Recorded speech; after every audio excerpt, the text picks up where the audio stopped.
Hi everyone, welcome back to my channel, Crafting with Holly. Today I have to share with you a really great technique that allows you to maximize your base pattern paper.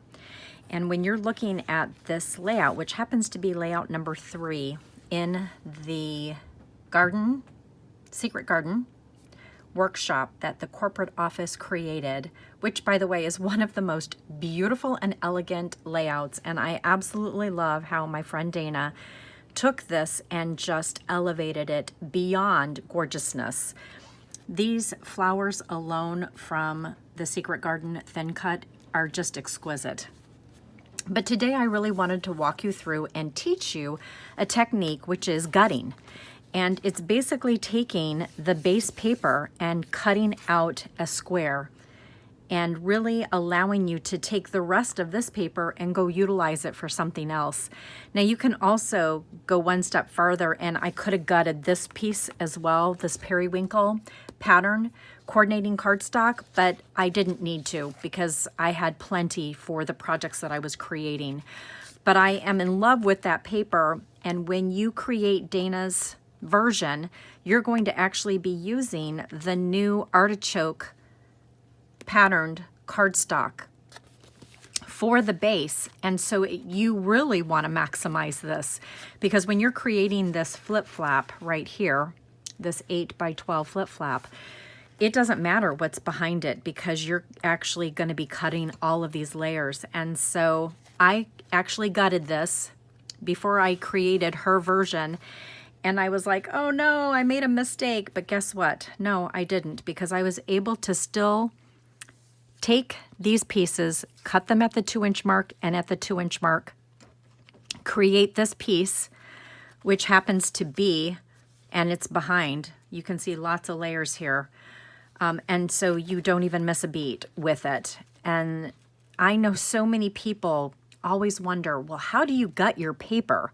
Well, I'm going to teach you how to do that today. So I'm going to put these off to the side.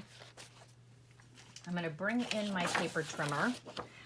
And because I'm not going to waste another piece of paper, this is the piece of paper that you'll be cutting, which you'll want to make sure you trim off this zip strip. I took a piece from Chantilly, which is a really fabulous paper collection that Close to My Heart brought back.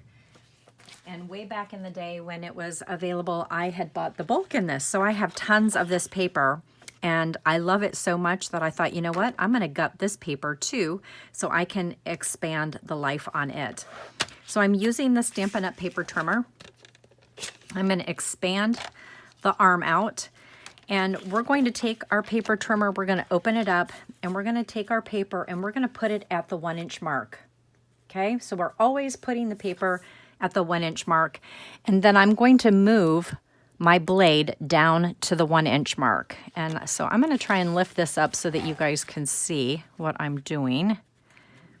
I'm trying not to hit my head with the light, but let me just see if I can lift this up. I love this paper trimmer, you guys. Oh my gosh, if you're looking for a paper trimmer, grab this one. So do you see where this notch is? And it is right at the 1-inch mark. That's where we're going to cut, and we're going to go all the way down to the 11-inch mark. So we're essentially gutting this to have a 1-inch border all the way around. So let me just make sure that everything is lined up the way I want it. It's right at the 1-inch mark, just like so. It's on the 1-inch mark, and then we are going to bring this down all the way down to the 11-inch. And you're going to lift up your trimmer. You're going to turn your paper 90 degrees, and we're going to do the same thing all over again. So we're going to bring this down to the 1-inch mark. Let me press that down there, and then bring it all the way down to the 11-inch mark. Lift up and keep turning. And there are so many variations of this. You can cut this as thin as you want and have as narrow of a border as you want, but I find a 1-inch is really perfect. Okay, now we're going to bring this in the last one. right here at the 1-inch mark. Bring that to the 1-inch mark. Bring that down.